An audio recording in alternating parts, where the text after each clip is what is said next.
একটা কাটতে হবে তোমাকে আমার, বুঝছো? মন খারাপ করবো।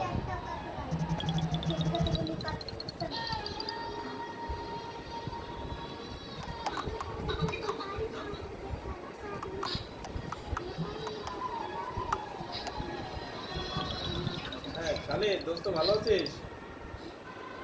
কি বাসায় আসি? তোদের কি খবর? এই ঢাকার কি অবস্থা এটা জানা যায়? আমরা তো ব্রডব্যান্ড দিয়ে সব নে, আমি বিচ্ছিন্ন পৃথিবী থেকে। না, নেট সব বন্ধ। কি অবস্থা হচ্ছে ঢাকায়? দেখলাম যে খালিদ আছে, খালিদের সবাই আছে, তাদের কি অবস্থা? সেনা প্রধানের যে বক্তব্য দেবে 2